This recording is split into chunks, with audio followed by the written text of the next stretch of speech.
Hey again, everybody. This is going to be the video to explain how to complete the assignment today and read through the story with you. Okay? So our essential question is the same as it has been this unit. What can we learn from our past to develop what we want to be in our future? Purpose of reading this today is to understand how Zora's real-life experiences and her perspective influence her fictional writing. So this is kind of the order we've gone in. We learned about her biography, just who she is, reflected on that, and then we read a picture book yesterday that was based on her childhood that she did not write, but it was written about her. And then today we're going to be reading her first published story that's from 1924. Okay? That includes parts of her childhood, so that's kind of where you got to see what's real and what's not real and how authors use their past to in their writing. Okay? So first, though, our warm-up. You have to choose your favorite coronavirus meme and add your own by just searching it up and putting it here. I would say mine is all pretty good, but I like this one probably. This would be my vote. So I'm excited to see what you all think, or if you find some other good ones. All right. So this is Zora Neale Hurston. She was born in 1891. So that means this story she wrote when she was 22, right? I said 1920, or 23, sorry. Right? 20, no, 33. Yeah. Good math. 33 years old, she wrote this. All right. So, one quick thing, I want to say this quick, that Zora Neale Hurston was very controversial, which means that she was, a lot of people weren't fans of hers at the time when she was writing. We talked about that a little bit with that biography, but especially the African-American community. So she was doing this during the Harlem Renaissance, but a lot of African-American people did not like her, even though she thought she was sharing the African-American culture and the experience of being African-American during this time of Jim Crow laws and segregation and everything, but they did not think that she was doing justice to that, because remember, she grew up in Eatonville, which was a town of all African-American people.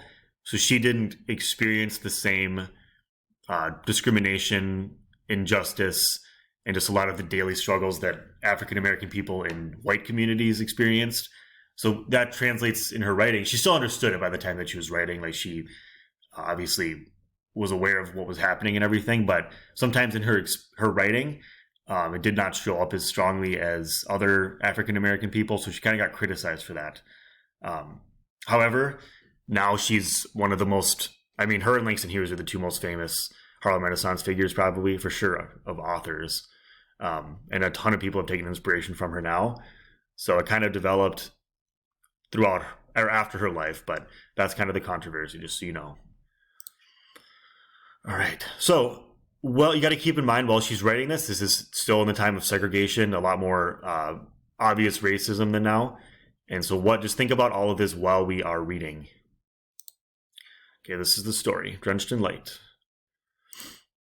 So these are the characters in the story. We're going to be reading part 1 of the story today. Each character has a different color, so you can kind of keep track of who's talking. All right. So here we go. Oh, so sorry, one more thing. This is like the original text that was used. It's called African American Vernacular. That is how Zora Neale Hurston wrote. I'm not going to be using that. I'm going to be reading this, kind of the other version of it, but if you would like to read this, you can as well. Okay, and then also a little other quick thing is that this has been edited by Miss Marin and I to be more like at a 6th grade reading level. It was kind of intended for older audiences before, and there was some language that she used that was acceptable back then that is not as much now. So just so you know. All right. You, I see Watts, get off that gate post and rake up this yard. This is Grandma. The little brown figure perched upon the gate post looked yearningly up the gleaming shell road that led to Orlando and shrugged her thin shoulders. Lord of mercy, she screamed, enraged. This is Grandma again. Oh, Grandma, I see Mr. George and Jim Robinson's coming, and I wanted to wave at them, the child said petulantly, annoyingly. You just wave that rake at this here yard, madame. You are too womanish jumping in everybody's face that pass. This struck the child in a very sore spot, for nothing pleased her so much as to sit atop of the gatepost and hail the passing vehicle on their way south to Orlando. That white shell road was her great attraction. She raced up and down the stretch of it that lay before her gate like a round-eyed puppy hailing gleefully all travelers. Everybody in the country, white and black, knew little Isis Watts, the joyful. The Robinson brothers, which were white cattlemen, were particularly fond of her and always extended a stirrup for her to climb up behind one of them for a short ride, or let her try to crack the long bull whips and yee-woo at the cows.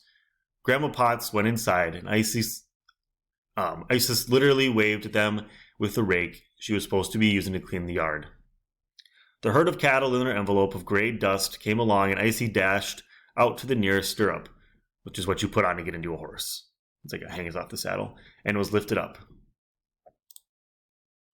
Hello there, Snidlets. I was wondering where you were, or where you were there.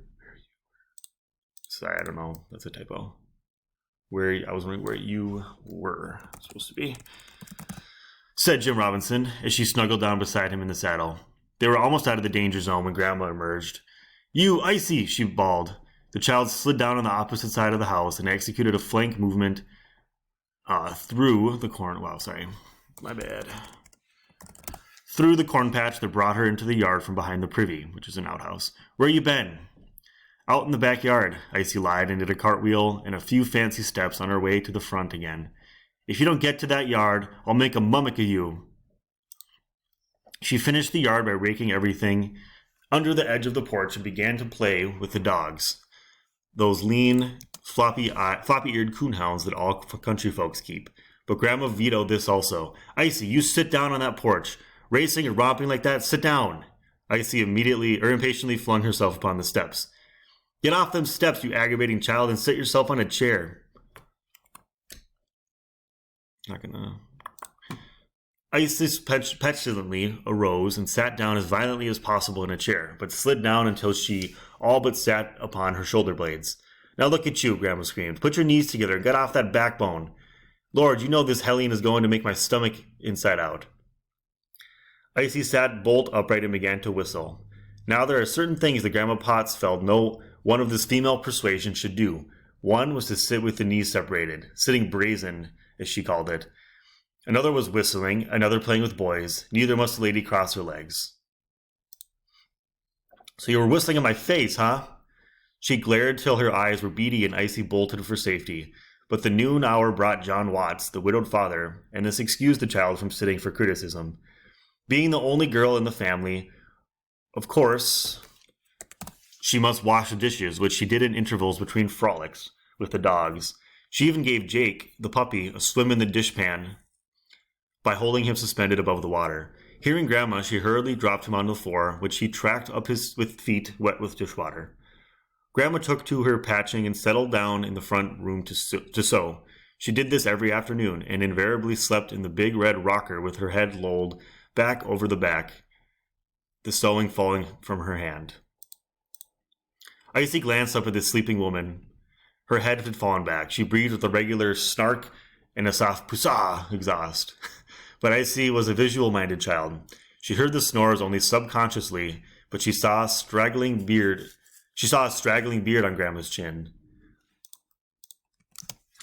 trembling a little with every snark and pussah. There were long gray hairs curled there and here and there against the dark brown skin. Icy was moved with pity for her mother's mother. Poor Grandma needs a shave, she murmured, and set out about it. Just then Joel, next older than Icy, entered with a can of bait. Come on, Icy, let's go fishing. The perch are biting fine in Blue Sink. Shh, cautioned her sister. I gotta shave Grandma. Who say so? Joel asked, surprised. Nobody has to tell me. Ladies do not wear whiskers if they can help it. But Grandma is getting old and she don't know how to shave like me. The conference adjourned to the back porch, so Grandma did not wake up. Oh, Icy, you do not know anything about shaving at all, but a man like me...